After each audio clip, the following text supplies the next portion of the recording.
और आप देख रहे हैं योर स्टॉक, आपका शो जहां पर आप स्टॉक स्पेसिफिक सवाल हमसे पूछ सकते हैं। जी हां, झटपट नंबर्स फ्लैश कर देते हैं आपकी स्क्रीन पर, क्योंकि बाजार की चाल जैसी भी हो, आपके पोर्टफोलियो, आपकी खरीद में आपको नुकसान नहीं होना चाहिए और इसीलिए आपको जरूरत होती है मार्गदर्शन की, जो आप योर स्टॉक से पा सकते हैं हमारे एक्सपर्ट्स के जरिए।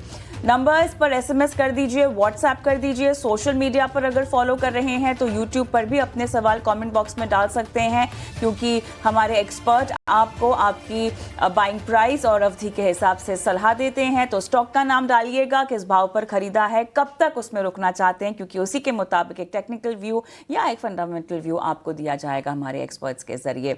हमारे साथ जियोजित फाइनेंशियल के गौरांग शाह जुड़ गए हैं और हमारे साथ जुड़ेंगे अजीत मिश्रा भी आने वाले वक्त में। लेकिन चलिए गौरांग, गुड मॉर्निंग, स्वागत है आपका योर स्टॉक में। बाजार की चाल पर सबसे पहले सवाल पूछना चाहूंगी, लेकिन एक चेक बाजार का हम ले लेते हैं, जहां पर मोमेंटम अगर हम सुबह एशिया बाजारों के मुकाबले देखें तो बेहतर यहां पर फिलहाल हमारे बाजार जो है हमें करते हुए दिखाई दे रहे हैं। और क्लियरली यहां पर बाजार की चाल के मुताबिक अगर देखा जाए तो मोमेंटम काफ़ी बढ़िया बना हुआ है और 25,300 को होल्ड करने की अब कोशिश की जा रही है, जिसके ऊपर फिलहाल जो है बाजार हमें कारोबार करता हुआ दिखाई दे रहा है। इतना ही नहीं, अगर हम सेक्टोरल भी देखें तो आज आईटी पैक में दूसरे दिन जो है एक तेजी का मोमेंटम बनता हुआ, परसिस्टेंट, कोफोर्ज, एमफैक्स 2 से 3% यहाँ पे फिलहाल मजबूती के साथ कारोबार करते हुए दिखाई दे रहे हैं। In fact mid cap IT counters में भी हमें अच्छा खासा आज रुझान देखने को मिल रहा है, 2 से 3% तक की तेजी यहाँ पर फिलहाल बनती हुई दिखाई दे रही है। बैंक निफ्टी 55,350 के पार यहाँ पर कारोबार करता हुआ, ब्रॉडर इंडिसेस भी सपोर्ट करते हुए, हालांकि तेजी काफ़ी सीमित है, 1/4% से आधे % तक की तेजी के साथ यहां कारोबार हो रहा है। इतना ही नहीं, पीएसयू बैंक का पूरा पैक आप देखिए लगभग 1.5% ऊपर फिलहाल। एफएमसीजी आज दबाव में है, लेकिन यहां पर कामयाबी की कहानी लगातार जो है हम बनती हुई देख रहे हैं। डिफेंस सेक्टर में आज भी एक ऐसा सेशन जहां पर हम देख रहे हैं 2% के आसपास तमाम इंडेक्स भी बना हुआ है और काउंटर्स में भी आज मजबूती हमें दिखाई दे रही है। तो ओवरऑल मोमेंटम काफ़ी बढ़िया दिख ही रहा है। अगर हम इक्का दुक्का सेक्टर्स को छोड़ दे जहाँ पे सपाट कारोबार हो रहा है, जैसे कि एफएमसीजी आप देख लीजिए, फार्मा देख लीजिए, मेटल्स में थोड़ी सी मुनाफा वसूली भी है, तो यहाँ पर हम देख रहे हैं कि थोड़ा सा चॉपी ट्रेड है, बट अदरवाइज बाजार का मोमेंटम काफ़ी पॉजिटिव दिखाई दे रहा है सेटअप। चलिए गौरांग, आपसे क्योंकि मैंने सवाल पहले पूछा था, तो अब बताइएगा, बाजार बिग अनाउंसमेंट का इंतजार कर रहा है, साथ ही एक बार फिर से ऑप्टिमिज्म बनता हुआ दिखाई दे रहा है, ट्रेड डील को लेकर जो बातचीत जारी और आगे बढ़ने के आसार दिखाई दे रहे हैं। ओवरऑल बाजार की दशा और दिशा और अब अहम सेटअप और क्रूशियल लेवल्स जहां पर हम पहुंचते हुए दिखाई दे रहे हैं। गौरांग, धन्यवाद कविता, इस मंच पर आमंत्रित करने के लिए। 18 हाउस स्वदेश के सभी दर्शकों को और आपकी पूरी टीम को प्रणाम और शुभ प्रभात हमारे तरफ से। एक छोटा डिस्क्लोजर दे देता हूं ताकि गुंजाइश न रहे बाद में कि जो भी निवेश लायक रणनीति आपके समक्ष आज प्रातःकाल इस कार्यक्रम में रखेंगे, ये हमारी रिसर्च टीम की तरफ से सुझाव है। इसमें हमारी कंपनी जियोजित अथवा मेरा कोई निजी निवेश नहीं है, ना ही किसी प्रकार का वित्तीय लाभ मिलता है, ना ही किसी प्रकार का कॉन्फ्लिक्ट ऑफ इंटरेस्ट, लेकिन इसी स्तर पर राय हमारे क्लाइंट्स को देते हैं, हो सकता है उनका निवेश हो। सोमवार को हम जुड़े थे हमारे ही चैनल 18 हाउस स्वदेश पर, और मैंने तब भी सुबह ओपनिंग कॉल का ओपनिंग मार्केट ओपनिंग का जो कार्यक्रम है उसमें जुड़ा था, और सोमवार को ही हमने हमारे यूट्यूब चैनल के माध्यम के द्वारा जियोजित स्पॉटलाइट में कुछ स्तर बताए थे ऊपरी तरफ के 25,250 और 25,350, और जिस स्तर पर हम अभी कामकाज कर रहे हैं 25,325 के आसपास कविता, ये बहुत अहम स्तर है। हमारा मानना यह है कि अगर क्लोजिंग बेसिस यानी कि बाजार बंद होते होते निफ्टी स्पॉट में अगर हमने 25,350 का स्तर पार कर दिया और वो पार करके बंद कर दिया 1-2 दिन के लिए, तो शायद 25,500 आने के लिए ज्यादा समय हमें नहीं लगेगा। और यहां से और भी ऊपर जाने के लिए हमारे जो बंधु मित्र हैं, विदेशी संस्थागत निवेशक जो कि शॉर्ट में खड़े हैं, बिकवाली करके खड़े हैं, ये शॉर्ट कवरिंग के लिए आएंगे, जिसके योगदान से शायद हमें थोड़ा बहुत और ऊपर का स्तर देखने मिलेगा।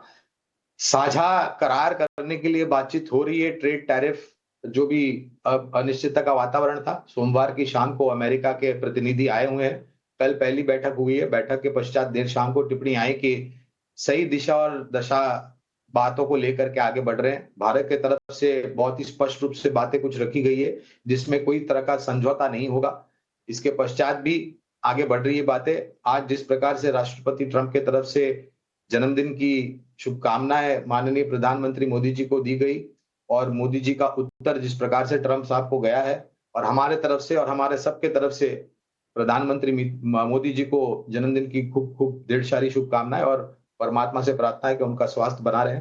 तो संकेत उभरते आएंगे। 22 तारीख अगले हफ्ते सोमवार को नया जीएसटी का अवतार लागू होगा, जिससे खपत से जुड़े हुए क्षेत्र को लाभ मिलेगा, डिस्क्रिशनरी नॉन डिस्क्रिशनरी सभी जगहों पर। और मेरा ज्यादा महत्व, मैं कविता 10 अक्टूबर मेरे ख्याल से उसी तारीख के आसपास इस वित्तीय वर्ष के दूसरी तिमाही के नतीजे आना शुरू हो जाएंगे।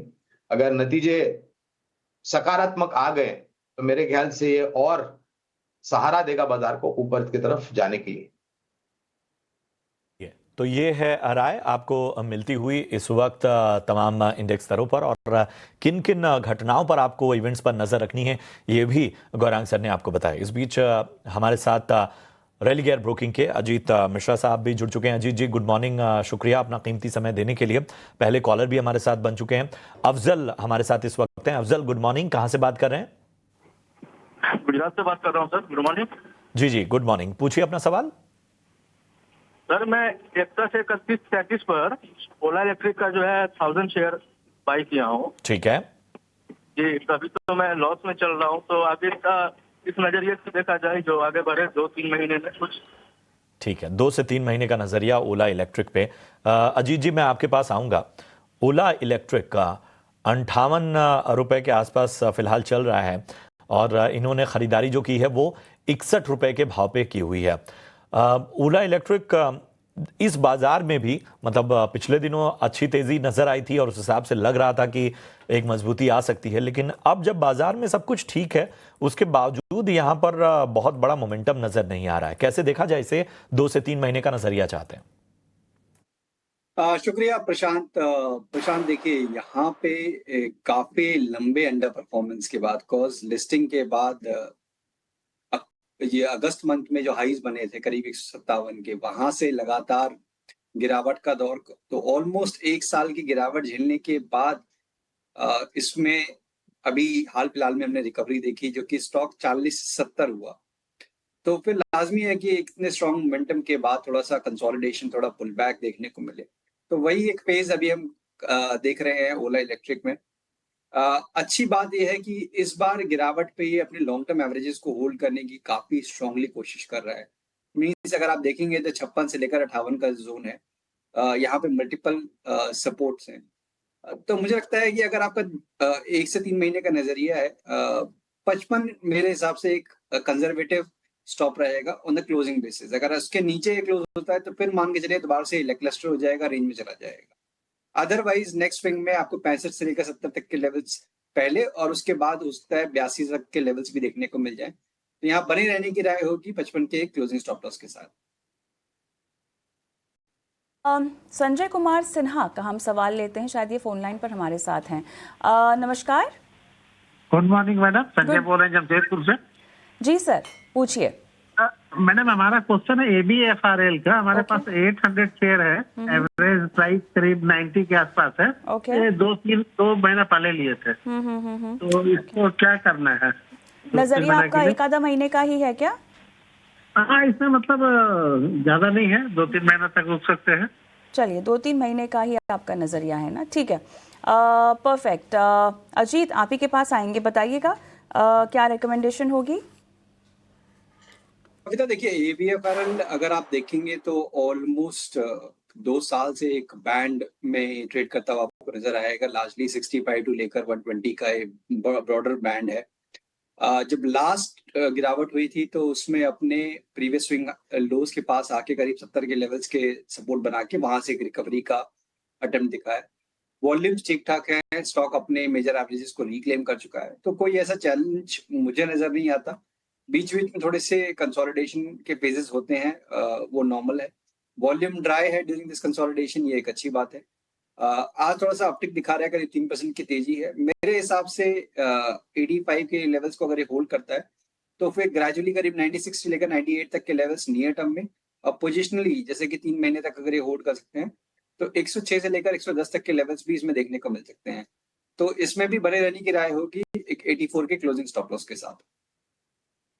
चलिए, तो यहाँ पर ABFRL पर ये शॉर्ट टर्म रणनीति आप बताते हुए हम एक छोटा सा ब्रेक लेंगे। योर स्टॉक में झटपट आपके सवालों के जवाब दिए जा रहे हैं और जो IPO लिस्ट हुए हैं उनके मैनेजमेंट से भी हम बातचीत करेंगे। बहुत एक्शन है योर स्टॉक में, सब कुछ इस छोटे से ब्रेक के बाद। स्वागत है आपका ब्रेक के बाद। आप देख रहे हैं योर स्टॉक्स और इस बीच तमाम IPO की लिस्टिंग हो रही है और उस पर भी हम तमाम मैनेजमेंट से बातचीत कर रहे हैं। देव एक्सेलरेटर की लिस्टिंग हो चुकी है। IPO पर खास चर्चा के लिए हमारे साथ जुड़ रहे हैं कंपनी के MD उमेश उत्तम चंदानी साहब। Umesh, thank you so much अपना कीमती समय देने के लिए। सबसे पहले तो बहुत अहम दिन आपके लिए और जाहिर सी बात है लिस्टिंग और एलोकेशन को लेकर बहुत सारा नज़रिया तो आपका चाहिए ही होगा। एक जो खास बात मैं आपसे जानना चाहता हूँ वो ये कि इस IPO में आपने 143 करोड़ के IPO में 73 करोड़ नए सेंटर्स के फिट आउट्स के लिए रखे हैं। इस पैसे के डिप्लॉयमेंट का जो टाइमलाइन और इस पर एक्सपेक्टेड जो रिटर्न है उसको उस पर जरा व्यू दीजिए।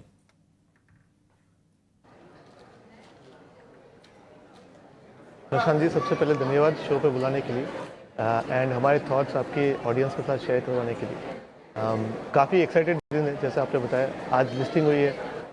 हम लोग एक मोमेंटस जगह पे बैठे हुए हैं बॉम्बे स्टॉक एक्सचेंज में, जहाँ पे हमारा लिस्टिंग भी कंप्लीट हुआ एंड आइडिया ये है कि यहाँ से ग्रोथ एक्सेलरेट करना है। जो 143 करोड़ रुपए हमने जो रेस करे उसमें जैसे आपने बताया 73 करोड़ हम लोग ग्रोथ की तरफ ही डिप्लॉय करने वाले हैं।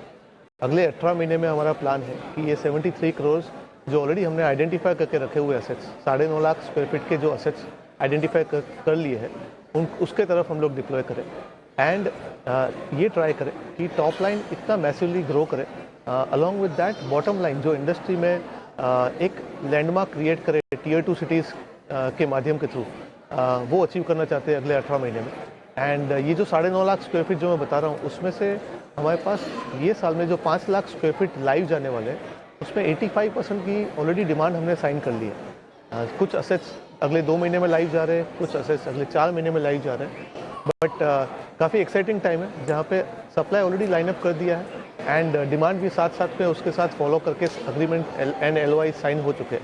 ठीक है, हमारे बिजनेस में क्या होता है कि आप पहले सप्लाई साइन करते हो, उसके बाद कस्टमर साइन करते हो। एक मैनेज ऑफिस स्पेस में सबसे इंपॉर्टेंट एंड क्रिटिकल चीज़ है कि ये दोनों चीज़ें साथ साथ में ऑपरेट हो ताकि आपके ऑक्यूपेंसी नंबर्स हमेशा हाई रहे। एंड जैसे हमने लास्ट 3 सालों में प्रूव किया हुआ है कि हमारा नंबर्स 85% ऑक्यूपेंसी से हमेशा ज़्यादा रहते हैं। हम वही नंबर्स को कंटिन्यू करना चाहेंगे एंड अगले 6 से 8 महीने में जो 5 लाख स्क्वायर फीट डिलीवर करने वाले हैं उसमें 85% ऑक्यूपेंसी के साथ डिलीवर करें, प्लस अगले 1 साल में जो रिमेनिंग 4.5 लाख स्क्वायर फीट है यानी इनको मिला के 9.5 लाख स्क्वायर फीट बनता है, उसमें भी हम लोग 85% के ऊपर ऑक्यूपेंसी लेवल मेंटेन करें। ये अगले 18 महीनों का प्लान रहेगा। इसमें जो कैपिटल रिटर्न आपने बताया, अभी तक हमारा जो कैपिटल ROC ही रहा है हमारा वो 25% रहा है, यानी कि रफली 4 साल में हमारा पूरा पैसा रिटर्न हो जाता है। अभी हम लोग जो असेट्स ले रहे हैं वो काफ़ी बड़ी साइज़ के ले रहे हैं, मतलब 2 लाख स्क्वायर फीट से लेकर 4 लाख स्क्वायर फीट के असेट्स ले रहे हैं। उसमें हम लोग ऑलरेडी विटनेस कर रहे हैं कि हमारा ROC काफ़ी स्ट्रांग होने वाला है। 25% से इंक्रीज होकर 36% पे हम लोग जाने वाले। तो हमारा जो कैपिटल इन्वेस्टमेंट है वो रफली 3 साल में रिटर्न होने वाला है। ये हम लोग अगले 18 महीने का प्लान विटनेस कर रहे हैं। थोड़ा सा हम डेट ऑन द बुक्स पर बात करना चाहते हैं। अब 35 करोड़ के आसपास के एलोकेशन डेट रिडक्शन को आप कर देंगे, उसके बाद क्या स्टेटस रहेगा डेट का बुक्स पर?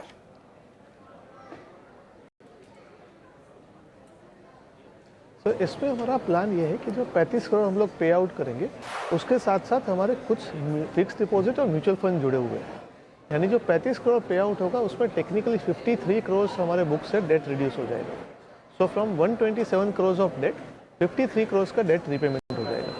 एंड टेक्निकली क्या होगा कि जो पूरा इंटरेस्ट हम लोग पे कर रहे थे लास्ट ईयर तक वो था 16.5 करोड़ रुपये। वो 16.5 करोड़ रुपये से इंटरेस्ट हमारा कम हो जाएगा तकरीबन 6.5 से 7 करोड़ रुपये के बीच में। तो काफ़ी कटौती होगी इंटरेस्ट पे आउट में, ये एक पहला चीज़ होगा। एंड जो बाकी का जो डेट बचता है उसमें भी हमारा प्लान है कि उसको काफ़ी रिड्यूस कर दे, क्योंकि हमने एक प्रॉपको ऑपको मॉडल क्रिएट किया हुआ है जिसमें प्रॉपको में से हम लोग तकरीबन 15 से 20 करोड़ की राशि एक्सपेक्ट कर रहे हैं ये साल में हमारे बुक्स में आने में, बिकॉज हमने एक LOI साइन करा हुआ है प्रॉप FTX फंड के साथ जिससे ये 15 से 20 करोड़ रुपए जो हमारे बुक्स में आएंगे उससे हम लोग डेट रिपे करने वाले हैं। तो डेट और फर्दर रिड्यूस हो जाएगा। प्लान है कि डेट को रिड्यूस करते जाना है एंड बॉटम लाइन यानी कि प्रॉफिट पैट नंबर्स को काफ़ी इंप्रूव करना है एंड इंडस्ट्री में एक बेंचमार्क क्रिएट करना है। सो हमारे 2 लीडर्स रहेंगे, एक टियर 2 सिटी में ऑपरेशन जहाँ पे हमको आगे काफ़ी स्ट्रांगली बढ़ना है एंड सेकेंडली प्रॉफिटेबिलिटी काफ़ी स्ट्रांग रखना है। जी बहुत बेहतर उमेश जी। आपने अभी जब पहले सवाल का आप जवाब दे रहे थे तो आप ऑक्यूपेंसी ट्रेंड्स की भी बात कर रहे थे और अपना तमाम जो आप एक लक्ष्य लेकर चल रहे हैं और तमाम चीज़ें अभी ट्रेंड्स में हैं उन सभी के बारे में बात कर रहे थे। इसी से जुड़ा मेरा सवाल खासतौर पे टायर 2 टायर 3 सिटीज़ को लेकर है। वहाँ की ऑक्यूपेंसी ट्रेंड्स किस तरह के नज़र आ रहे हैं और क्या अगले आने वाले वक्त में ज्योग्राफी और अपने फोकस एरियाज के हिसाब से एक्सपेंशन और बाकी चीज़ों की प्लानिंग है? जी, इंडिया अगर आप देखें तो एक रैपिड पेस से ग्रो कर रहा है। अपने करंटली $4 ट्रिलियन इकोनॉमी पे खड़े हुए हैं एंड अपना टारगेट ये है कि 2047 तक एक डेवलप्ड इकोनॉमी तक बढ़े। अगर ये लक्ष्य अचीव करना है तो टियर 2 सिटीज़, टियर 3 सिटीज़ को काफ़ी कंट्रीब्यूट करना पड़ेगा। हम यही लॉजिक को लेके हमारा सारा expansion plan tier 2 and tier 3 cities में कर रहे हैं। इनफैक्ट हम लोग ये विटनेस कर रहे हैं कि जो सप्लाई है यानी कि जो ग्रेड ए एसेट्स जो हम लोग लेते हैं उसकी अवेलेबिलिटी काफ़ी कम रहती है टियर 2 सिटीज़ में। तो हमको एक फर्स्ट मूवर एडवांटेज मिल चुका है कि टियर 2 सिटीज़ में जाके एक बड़ा सा एसेट मल्टीपल क्वांटिटीज़ में हम लोग सप्लाई लेना चालू करें, जिसकी वजह से एक एंट्री बैरियर बन जाए कंपटीटर्स के लिए। दूसरी साइड कस्टमर्स के लिए टियर 2 एंड टियर 3 सिटीज़ में आने के अलावा करंटली ऑप्शंस नहीं दिख रहे हमको, क्योंकि जो टैलेंट पूल अभी जो अवेलेबल है ITS सेक्टर में या फिर मीडिया इंडस्ट्रीज में वो largely tier 2 and tier 3 cities में अवेलेबल है, क्योंकि उनकी लॉयल्टी एम्प्लॉयर्स की तरफ काफ़ी ज़्यादा है एंड सेम लाइंस पे कस्टमर्स की लॉयल्टी हमारी तरफ से ज़्यादा है। अगर आप हमारे लास्ट 7 साल का ट्रैक रिकॉर्ड देखें जी उमेश, तो हमारा सिर्फ अट्रिशन रेट सिर्फ 1% रहा है।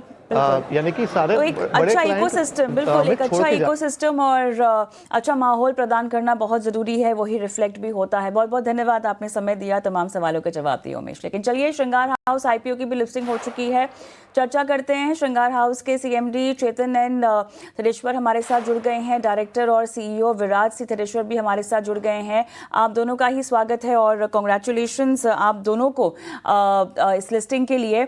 और स्ट्रॉन्ग ग्रोथ पिछले कुछ सालों में भी दर्ज की गई है, रेवेन्यू 14,300 करोड़ के आसपास दर्ज हुआ है। लेकिन अब बताइए कि ये पेस कैसे कंटिन्यू होगी, पिछले साल की परफॉर्मेंस अब आने वाले वक्त में कैसे आप प्रदर्शन इसका होता हुआ देख रहे हैं?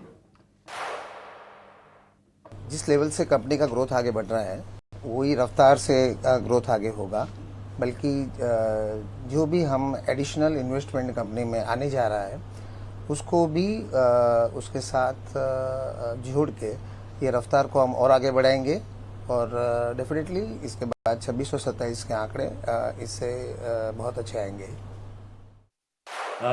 चेतन जी, एक चीज़ और मैं समझना चाहता हूं, चूंकि गोल्ड ऑल टाइम हाई पे है और जाहिर सी बात है जब इस तरह के स्तर पहुंचते हैं तो कहीं ना कहीं डिमांड और बाकी चीज़ों में एक चिंता बढ़ जाती है। क्या किसी तरह का इम्पैक्ट नजर आ रहा है?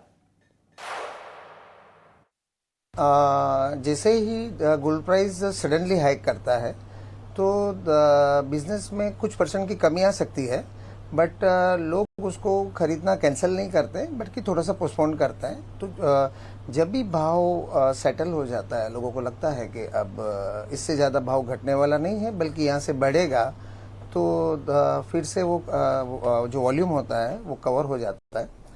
और इतने सालों में हमेशा गोल्ड की चाल यही रही है।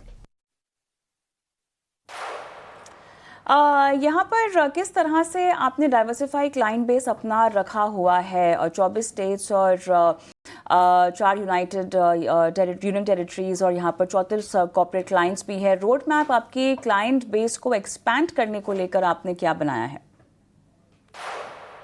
हमारा आगे का रोड मैप, पहले तो ज्वेलरी इंडस्ट्री में जो हम B2B का काम करते हैं, तो जो रिटेल में है वो काफ़ी एक्साइटेड है, खुश है कि श्रृंगार अब तक जो हमें सर्विस देता है उससे हम और भी बेहतर सर्विस उनको दे पाएंगे।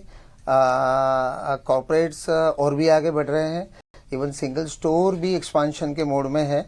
और हमारी डिजाइनिंग के माध्यम से हम इस 24 स्टेट के अंदर जितने भी क्लाइंट्स, जैसे 1200 कस्टमर हमारे पिछले साल रहे हैं इंक्लूडिंग ऑर्गेनाइज प्लेयर, हम उसमें भी इजाफा करेंगे और जिनसे भी काम करते हैं उसके अंदर हम उसकी मात्रा में भी बढ़ोतरी करेंगे और इस माध्यम से हम बिजनेस को अनेक गुना आगे लेके जा सकते हैं। धन्यवाद हमसे बात करने के लिए। और इसी के साथ योर स्टॉक में फिलहाल वक्त है ब्रेक का। अजीत, आप जुड़े हमारे साथ, आपका बहुत बहुत धन्यवाद। गौरांग, आप हमारे साथ बने रहें, एक ब्रेक और उसके बाद 11 बजे सेकेंड एडिशन योर स्टॉक का बने रहें हमारे साथ। तो ये थी इस वक्त की बड़ी और अहम खबरें। चलिए, आपके सवालों के जवाब भी इस चर्चा में दिए जाएंगे। इस बीच मैं परिचय करा दूं, हमारे साथ गौरांग सर तो बने ही हुए हैं। चॉइस इक्विटी ब्रोकिंग के कुणाल वी परार भी हमारे साथ इस वक्त चर्चा में शामिल हो रहे हैं। कुणाल, बहुत बहुत स्वागत आपका। और चलिए, हमारे पहले कॉलर को अपने साथ जोड़ते हैं। प्रमोद जी हमारे साथ इस वक्त बने हुए हैं। Pramod ji, good morning. कहां से बात कर रहे हैं? सर, मैं यूपी कानपुर से बोल रहा हूँ। अरे वाह, कानपुर से बोल रहे हैं। क्या करते हैं प्रमोद जी? मैं रिटायर्ड पर्सन हूँ। अरे वाह वाह, चलिए, लुत्फ उठा रहे हैं। और यूपी में रिटायरमेंट का लुत्फ उठाना भी एक अलग ही है। चलिए, हमें बताइए कि क्या मदद की जाए आपकी। सर, मुझे मजगांव डॉक के बारे में पूछना था जी। मेरे पास 25 शेयर्स हैं मजगांव डॉक के 945 के रेंज में। ओके। तो मैं 3 से 6 महीने रख सकता हूँ, तो इसके बारे में पता करना। ठीक है, 3 से 6 महीने का नजरिया मजगांव डॉक में। और एक बार फिर से बाइंग प्राइस आप बताएंगे? 945 आपने बताया ना? 945। क्या बात है। पहले तो आप बधाई स्वीकार कीजिए प्रमोद जी, इतने शानदार स्तरों पर आपने मजगांव डॉक का खरीदा हुआ है। और अभी मतलब क्या आपको 3 से 6 महीने का नजरिया है या आप और समय देना चाहते हैं? नहीं, मैं 3 से 6 महीने ही रखना चाहता हूँ। चलिए, 3 से 6 महीने का नजरिया कुणाल। और क्या शानदार स्तरों पर बाइंग इन्होंने की है। 945, अच्छा खासा यहां पर फायदा होता हुआ इनको।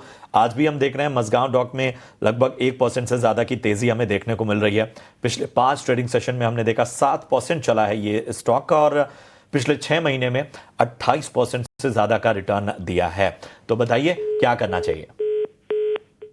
सबसे पहले प्रशांत जी, आपको, गौरांग सर को और हमारे दर्शक मित्रों को शुभ दिवस। एंड आज बहुत ही बढ़िया दिन है। जैसे आपने कहा, हमारे बड़ा प्रधान जी का आज बर्थडे है, तो हमारे आदरणीय बड़ा प्रधान जी को जन्मदिन की बहुत बहुत शुभकामनाएं। हम प्रार्थना करते हैं कि प्रभु आपको दीर्घायु, उत्तम स्वास्थ्य और अपार ऊर्जा प्रदान करे, ताकि आप देश सेवा के आपके जो संकल्प है उनको और भी ऊंचाई पे लेके जाइए। वंदे मातरम।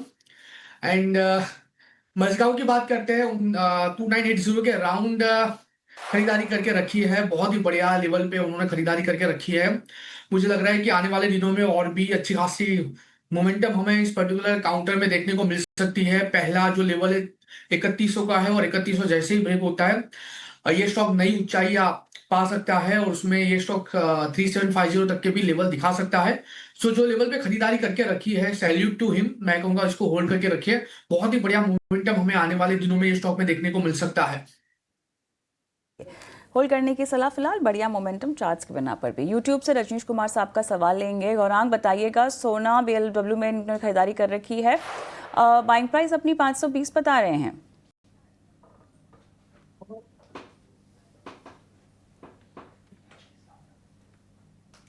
आप म्यूट पर हैं शायद गौरांग। क्षमा चाहता हूं इसके लिए कविता। मैं उम्मीद करता हूं मेरी वाणी आप तक पहुंच रही। तो सबसे पहले तो कुणाल जी को भी सादर प्रणाम और शुभ प्रभात हमारी तरफ से। देखिए, ये एक ऑटो एंसिलरी कंपनी है। अभी अभी कुछ परिवार में वाद विवाद को लेकर के फंसी हुई कंपनी। ऐसे तो कवरेज नहीं है, इसलिए विशेष रूप में टिप्पणी नहीं कर पाऊंगा। लेकिन जिस प्रकार के कारोबार में है सोना BLW, बहुत ही महत्वपूर्ण पुर्जे बनाते हैं ये, वाहनों में जो लगते हैं वो, और एक्सपोर्ट मार्केट लेकर के भी सकारात्मक नजर है। लेकिन एक छोटी या मध्यम अवधि की अगर मैं थोड़ी बहुत नकारात्मक परिस्थिति बात करूं तो वो है अमेरिका से टैरिफ ने की है। अब दोनों गुट मिल रहे हैं और क्या निकल करके आएगा वो तो आने वाले भविष्य में पता चलेगा। लेकिन एक सक्षम और मजबूत कंपनी है, विशेष रूप में टिप्पणी नहीं कर पाऊंगा। इसी के साथ योर स्टॉक में आज के सवाल जवाब के सिलसिले को हम यहीं समाप्त करते हैं। गौरांग आपका, कुणाल आपका बहुत बहुत धन्यवाद, जुड़े और दर्शकों के सवालों के जवाब दिए। लेकिन दर्शकों को कहीं नहीं जाना है, हम लेकर आएंगे आईपीओ कॉर्नर, हमारी खास पेशकश, क्योंकि कल से बहुत बहुत स्वागत आपका। और चलिए हमारे पहले कॉलर को अपने साथ जोड़ते हैं। प्रमोद जी हमारे साथ इस वक्त बने हुए हैं। प्रमोद जी गुड मॉर्निंग, कहाँ से बात कर रहे हैं? सर मैं यूपी कानपुर से बोल रहा हूँ। अरे वाह, कानपुर से बोल रहे हैं। क्या करते हैं प्रमोद जी? मैं रिटायर्ड पर्सन हूँ। अरे वाह वाह, चलिए लुत्फ उठा रहे हैं, और यूपी में रिटायरमेंट का लुत्फ उठाना भी एक अलग ही है। चलिए हमें बताइए कि क्या मदद की जाए आपकी। सर मुझे मजगांव डॉक के बारे में पूछना था जी। मेरे पास 25 शेयर्स हैं मजगांव डॉक के 945 के रेंज में। ओके। तो मैं 3 से 6 महीने रख सकता हूँ, तो इसके बारे में पता करना। ठीक है, 3 से 6 महीने का नजरिया मजगांव डॉक में। और एक बार फिर से बाइंग प्राइस आप बताएंगे? 945 आपने बताया ना? 945। क्या बात है, पहले तो आप बधाई स्वीकार कीजिए प्रमोद जी, इतने शानदार स्तरों पर आपने मजगांव डॉक का खरीदा हुआ है। और अभी मतलब क्या आपको 3 से 6 महीने का नजरिया है या आप और समय देना चाहते हैं? नहीं, मैं 3 से 6 महीने ही रखना चाहता हूँ। चलिए 3 से 6 महीने का नजरिया कुणाल, और क्या शानदार स्तरों पर बाइंग इन्होंने की है। 945, अच्छा खासा यहां पर फायदा होता हुआ इनको। आज भी हम देख रहे हैं मजगांव डॉक में लगभग 1% से ज्यादा की तेजी हमें देखने को मिल रही है। पिछले 5 ट्रेडिंग सेशन में हमने देखा 7% चला है ये स्टॉक का, और पिछले 6 महीने में 28% से ज्यादा का रिटर्न दिया है। तो बताइए क्या करना चाहिए? सबसे पहले प्रशांत जी आपको, गौरंग सर को और हमारे दर्शक मित्रों को शुभ दिवस। एंड आज बहुत ही बढ़िया दिन है, जैसे आपने कहा हमारे बड़ा प्रधान जी का आज बर्थडे है, तो हमारे आदरणीय बड़ा प्रधान जी को जन्मदिन की बहुत बहुत शुभकामनाएं। हम प्रार्थना करते हैं कि प्रभु आपको दीर्घायु, उत्तम स्वास्थ्य और अपार ऊर्जा प्रदान करे, ताकि आप देश सेवा के आपके जो संकल्प है उनको और भी ऊंचाई पे लेके जाइए। वंदे मातरम। एंड मजगांव की बात करते हैं, 2980 के राउंड खरीदारी करके रखी है। बहुत ही बढ़िया लेवल पे उन्होंने खरीदारी करके रखी है। मुझे लग रहा है कि आने वाले दिनों में और भी अच्छी खासी मोमेंटम हमें इस पर्टिकुलर काउंटर में देखने को मिल सकती है। पहला जो लेवल है 3100 का है, और 3100 जैसे ही ब्रेक होता है ये स्टॉक नई ऊंचाई पा सकता है, और उसमें ये स्टॉक 3750 तक के भी लेवल दिखा सकता है। सो जो लेवल पे खरीदारी करके रखी है, सैल्यूट टू हिम, मैं कहूंगा इसको होल्ड करके रखिए। बहुत ही बढ़िया मोमेंटम हमें आने वाले दिनों में ये स्टॉक में देखने को मिल सकता है। होल्ड करने की सलाह फिलहाल, बढ़िया मोमेंटम चार्ट्स के बिना पर भी। यूट्यूब से रजनीश कुमार साहब का सवाल लेंगे। गौरांग बताइएगा, सोना BLW में इन्होंने खरीदारी कर रखी है, बाइंग प्राइस अपनी 520 बता रहे हैं।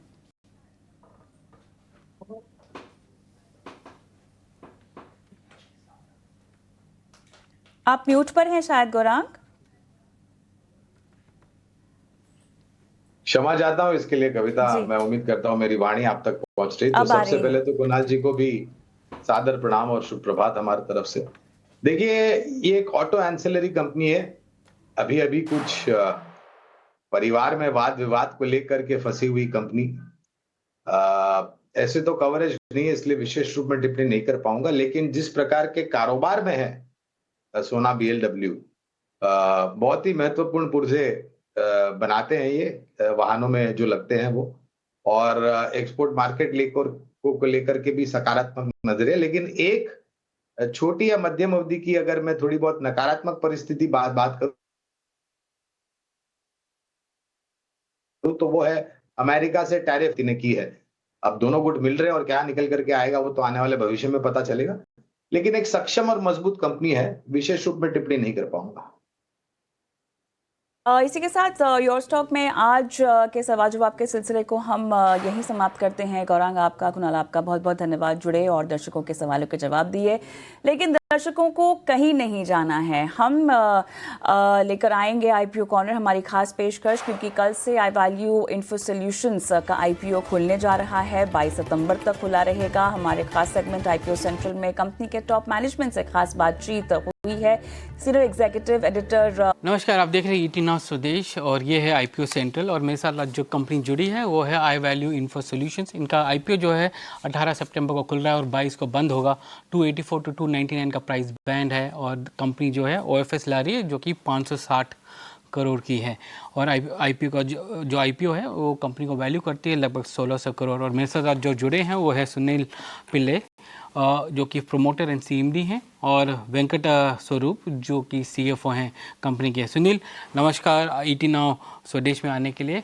पहला सवाल आपसे, आप अपनी कंपनी के बारे में बताइए कि कंपनी करती क्या है और इसका ऑपरेशन किस तरह से है। नमस्कार साहिब साहब, कोशिश करूंगा हिंदी में बोलने की। तो आई वैल्यू ये इनकॉर्पोरेट हुआ था 2008 में एंड हम जो पहले ऑर्गेनाइजेशन में जो काम कर रहे थे तो वी वेर हम लोग उसमें साइबर सिक्योरिटी एरिया में हम लोग करते थे एंड हमारा पूरा what you call technical knowledge या गो टू मार्केट स्ट्रैटेजी सारा कुछ साइबर सिक्योरिटी के इर्द गिर्द ही था। और when we started I value in 2008 हम लोगों ने शुरुआत किया था 40 लोगों से और हम साइबर सिक्योरिटी में ही थे बिकॉज हम साइबर सिक्योरिटी जानते थे उस वक्त। तो हम साइबर सिक्योरिटी में काफ़ी इनरोड्स बनाए, काफ़ी टेक्नोलॉजी वेंडर्स को इंडिया में लाके होस्ट किए, उनको एंकर किए और आज वो बड़े मकाम पे है, मतलब उनके पोजीशनिंग बहुत ही डिफरेंट है अभी जो उस टेक्नोलॉजी वेंडर्स का। एंड हम लोगों ने उसमें एक रोल प्ले किया है। हमने काफ़ी हद तक उनको एस्टेब्लिश करने में उनका साथ दिया, उनको through technology built up, through technical know how. ये सारे जो टेक्नोलॉजीज हमारे जो प्रोडक्ट्स या टेक्नोलॉजीज है इसके लिए थोड़ा टेक्निकल स्किल सेट होना बहुत ज़रूरी होता है। ये ओवर द काउंटर जैसा सोल्यूशन नहीं है। ये कुछ सोल्यूशन तो यहाँ मार्केट प्लेस में भी मिलता नहीं है। इसमें काफ़ी कुछ यूनिकनेस होता है, काफ़ी इम्प्लीमेंटेशन का नॉलेज होना चाहिए, कस्टमर का नेटवर्क के बारे में पता होना चाहिए, तब जाके ये टेक्नोलॉजीज पोजीशन होता है। तो एज आई से दिस, इसका मतलब ये होता है कि हम जनरलिस्ट नहीं है, हमारा पोजीशनिंग बहुत यूनिक है, हम स्पेशलाइज्ड एरिया में काम करते हैं। हम एंड ये आई वैल्यू में शुरुआत होने के बाद हमने साइबर सिक्योरिटी से हमने थोड़ा माइग्रेट करके या ट्रांसेंड करके हमने ILM space, information life cycle management space, फिर DCI जो डेटा सेंटर स्पेस है और application life cycle ALM space और हम क्लाउड में है। ये 5 चीज़ों में या मार्केट सेक्टर में हम लोग हम समझते हैं कि we are the top 2, one of the top 2 technology players. हम लोग टेक्नोलॉजी एग्रीगेटर है। हम ये करते हैं कि हम सारे टेक्नोलॉजीज को साथ में लाते। वो ज़माना चला गया जहाँ पे कस्टमर्स टेक्नोलॉजी ऐसे साइलो या स्टैंड अलोन खरीदते, अब वैसा खरीदते नहीं है। अब वो टेक्नोलॉजी को इस तरीके से यूज करना चाहते हैं कि उनका अगर बिजनेस नीड जो होता है या उनका जो डिजिटल जर्नी होता है उसमें वो कैसा उनका मदद कर सकता है। तो उस सिलसिले में हमारे पास एक सब फैसिलिटीज है जहाँ पे हम लोग सेंटर ऑफ एक्सीलेंस सेंटर कहते हैं बैंगलोर में बड़ा सा, जहाँ पे हम लोग ये सारे सोल्यूशन को मैशअप करते, हम साथ में लाते और एक दूसरे से बात करवाते। हम थोड़ा सा कोडिंग वगैरह कर लेते in terms of getting two technologies to talk to each other. उस मल्टी स्टैक सोल्यूशन को जाके हम लोग कस्टमर्स में इन अ वेरी कंसल्टेटिव वे हम लोग अप्रोच करके कस्टमर्स को कस्टमर के साथ बैठ के कस्टमर का नेटवर्क और सिक्योरिटी पॉस्चर देख के हम लोग उसको सजेस्ट करते हैं। और उस सजेशन के बाद अगर कस्टमर को अगर उसका इम्पैक्ट या कस्टमर को उनका POC करना है या कस्टमर को उनके बारे में मतलब उनके नेटवर्क में कैसा काम करेगा, क्योंकि ये सब जरूरी होता है दिखाने के लिए, क्योंकि सॉफ्टवेयर में फील कुछ नहीं होता है तो उन्हें दिखाना पड़ता है कि उनके नेटवर्क में ये सॉफ्टवेयर कैसा काम करेगा या कोई हार्डवेयर कैसा उनके साथ को एग्जिस्ट करेगा। तो we support the customer in that manner. तो we take a very advisory role with the customer. हम कस्टमर के साइड में जाके कस्टमर की तरफ से बात करते and then we showcase the solution through our COE। तो कस्टमर अपने जानकारी के साथ ये कॉल लेते हैं कि ये सोल्यूशन मुझे चाहिए and that's when they go and engage with the system integrator और हम सारा बिजनेस सिस्टम इंटीग्रेटर के थ्रू करते हैं।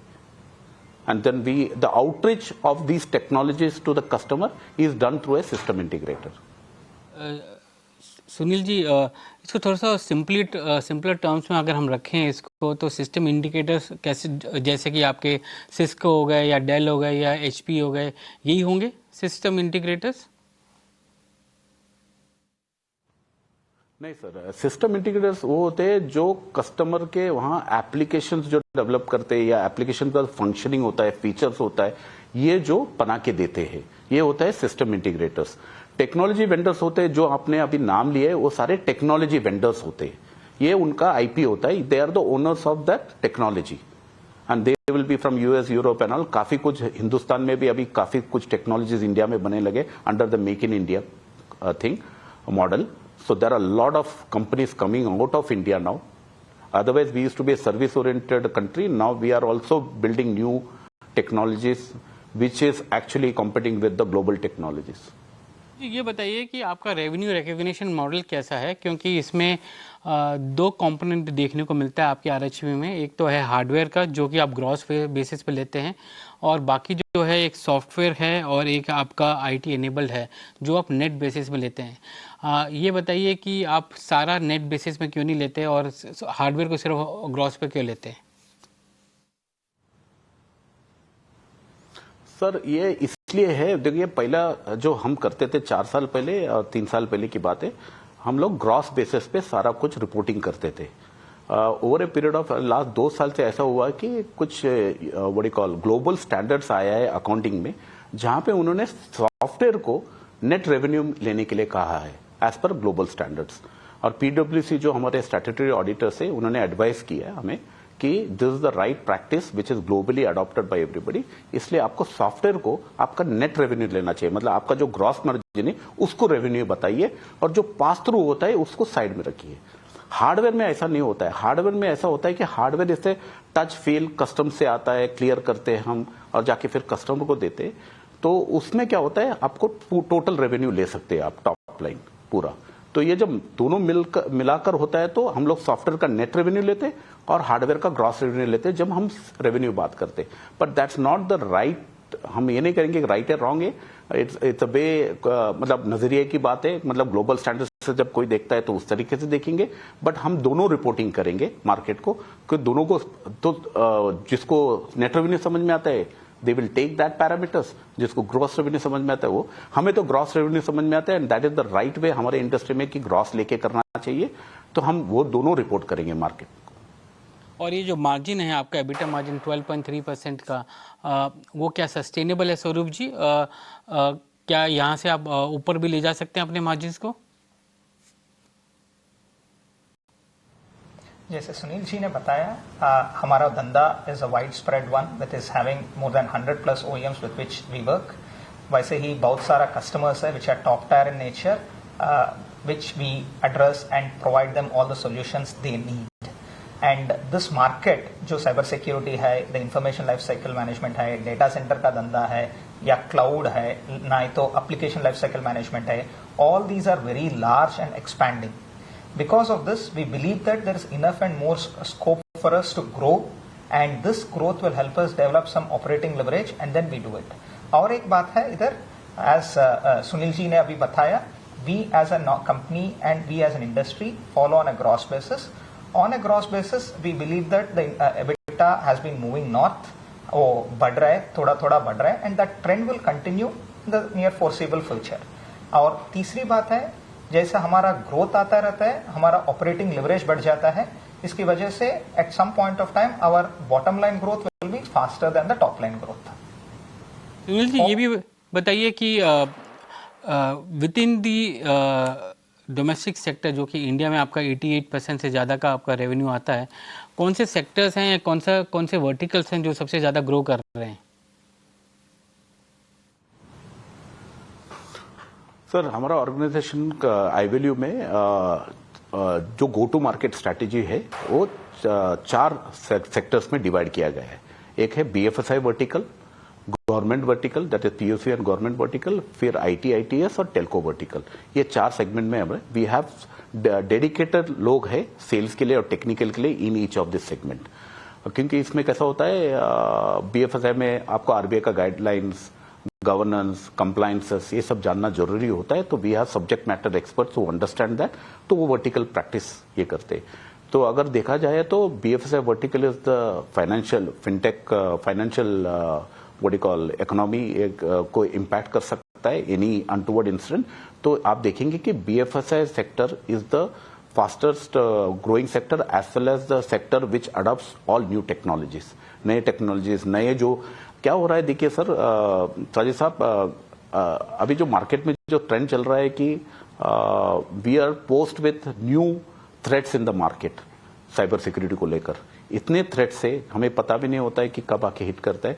बट नाउ अभी because of certain incidences that has happened in the past, okay, government has been taking new initiatives. Government has been very what you call critical about the cyber security of fintech and as well as the telcos and government agencies. So they are putting a lot of heart and soul around this.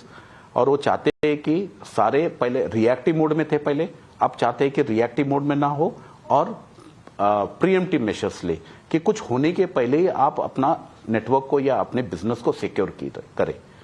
So because of that, ये vertical BFSI vertical would be the fastest growing, followed by government and PSUs, because काफी कुछ government initiatives ले रहे in this direction, which is very exciting. स्वरूप जी ये भी बताइए कि आपका ट्रेड रिसीवेबल जो है वो हाई दिखा रहा है RHP में, और उसका रीज़न क्या है, और आपका नेट वर्किंग कैपिटल डेज कितने हैं? दो चीजें है इधर। When you see the trade receivables they are on the gross basis. When you compare it with the gross sales of the company they are around 95 days और so, 95 to 100 days होगा। That is the number where we are in. हमारा जितना credit हम देते हैं उतना credit हमको equivalent amounts of credits we get from our OEMs as well. And second is हमारा सारा रिसीवेबल्स जो है वो हम क्रेडिट इंश्योरेंस ले चुका है। There is nothing called as a default और समथिंग लाइक दैट। तीसरा बात है, if you see the RHP also there are very what you call as limited number of receivables which are overdue by a certain number of days, and all this put together help puts us in a very strong position with जिधर हमारा net working capital days is only 40 days. And the most important thing which I want to call out here is we are one of the unique companies जिधर inventory तो बहुत कम है, close to 1 day 2 days of working capital is what is our inventories है। Given the fact that we address a solution, we find a solution for the customer needs and provide it, all the inventory which we have is just in time. It is nothing that we hold the inventory and then do it. And all these factors help us to manage the what you call as net working capital days. Net working capital days of 40, I think is a good standard in the industry in which we operate. ये आखिरी सवाल आपसे, आपका जो operation है वो overseas भी है, लगभग 11.5% वहाँ से आता है ओवरसीज से। ये ऑपरेशन आप कैसे बढ़ाने की कोशिश कर रहे हैं, और वहाँ पर कौन कौन सी ज्योग्राफीज हैं जहाँ पर आप कॉन्सेंट्रेट कर रहे हैं?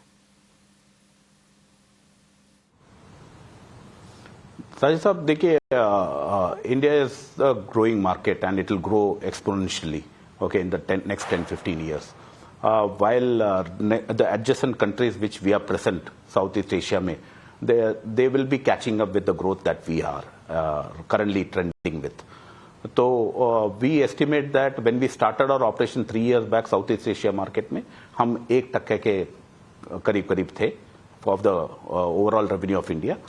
अब जाके last year में हम कुछ 11% पे आए हैं, and we estimate that as we grow, because India is also growing, हम समझते हैं कि anywhere between 11 to 20% is what Southeast Asia market will sustain the growth, what you call relatively to India's business.